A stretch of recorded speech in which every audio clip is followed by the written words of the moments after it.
Wuppertal vor wenigen Wochen.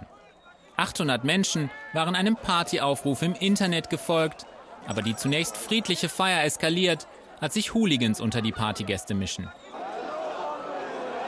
Die Polizei nimmt 41 Personen fest, 16 werden verletzt. Kosten für den Großeinsatz über 100.000 €. Wenn man alles zusammenrechnet, den überwiegenden Teil, der lag natürlich bei der Polizei, dann ist das schon ein sechsstelliger Betrag. Wir waren mit dem Ordnungsdienst alleine mit 20 Leuten vor Ort. Dazu kommen dann Feuerwehr, Rettungsassistenten, Jugendamtsmitarbeiter, die sich in Bereitschaft halten, um eventuell Jugendliche, die dann nicht mehr alleine den Heimweg antreten können, dann auch wieder den Eltern zuzuführen und so weiter und so weiter. Kommt eins zum anderen. Wie schnell eine Party außer Kontrolle geraten kann, musste Anfang Juni auch die 15-jährige Tessa aus Hamburg erfahren. Sie plante eine Geburtstagsfeier mit einigen Freunden, stattdessen kamen 1600 Fremde. Tessa hatte vergessen, aus ihrer Einladung bei Facebook ein voreingestelltes Häkchen wegzuklicken. Damit hatte sie versehentlich jeden Nutzer eingeladen. Das ist natürlich die Grundproblematik, dass bei den Grundeinstellungen von Facebook erstmal alles öffentlich ist und ich mühsam sozusagen meine Privatsphäre dann auch schützen muss. Das ist die Grundfrage. Deshalb führen wir Gespräche in meinem Haus auf der Fachebene und ich werde auch im September nach Amerika fliegen, um genau diese Problematik auch mit Facebook nochmal so intensiv zu diskutieren. Ob die deutsche Ministerin in den USA aber tatsächlich etwas ausrichten wird, schwer vorstellbar. Bislang jedenfalls sieht der amerikanische Konzern keinen Anlass, seine technischen Einstellungen zu ändern.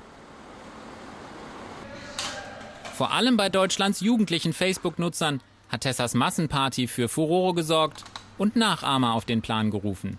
Immer wieder tauchen seither Einladungen auf, die an die gesamte Facebook-Gemeinde gerichtet sind.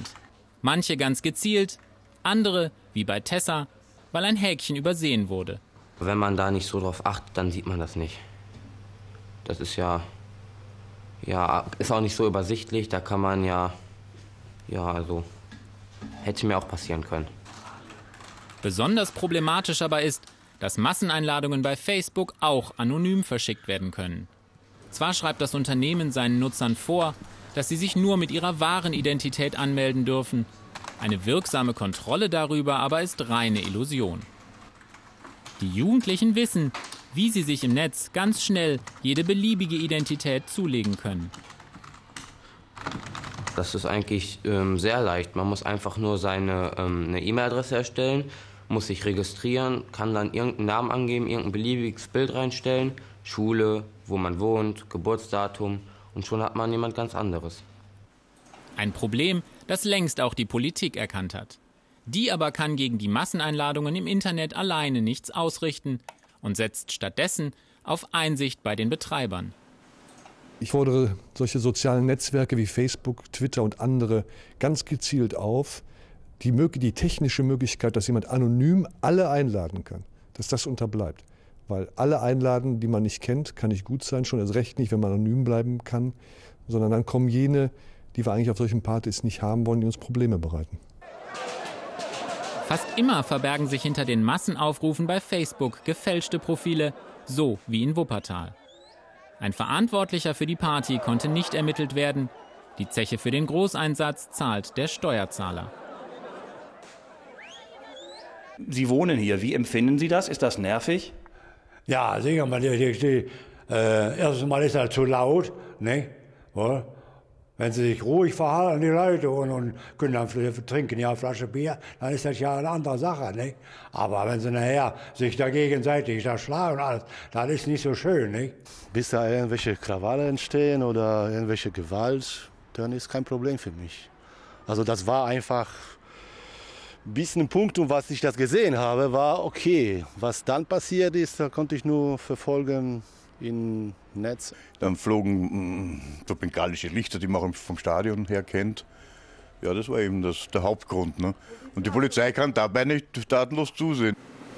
Die Städte sind alarmiert und suchen jetzt regelmäßig im Internet nach anonymen Masseneinladungen. Ausgerechnet Wuppertal wurde schnell wieder fündig. Die Stadt ließ daraufhin das falsche Profil samt Partyaufruf von Facebook löschen und sperrte den Veranstaltungsort, eine Wohnstraße, ab. Es muss und soll ja möglich sein, dass sich Menschen, Gruppen auch in einem Park, in einer Anlage oder an irgendeiner Straße auf einem Platz verabreden. Nur wenn eben vorab schon deutlich wird, alleine anhand des ausgewählten Ortes oder durch die Größe der Veranstaltung, die dann deutlich wird, dass das nicht funktionieren kann, dann muss man es untersagen im Vorfeld. Trotzdem kursieren fast täglich neue Einladungen zu anonymen Massenfeiern im Internet. Ein Ende des Partytrends ist derzeit nicht in Sicht.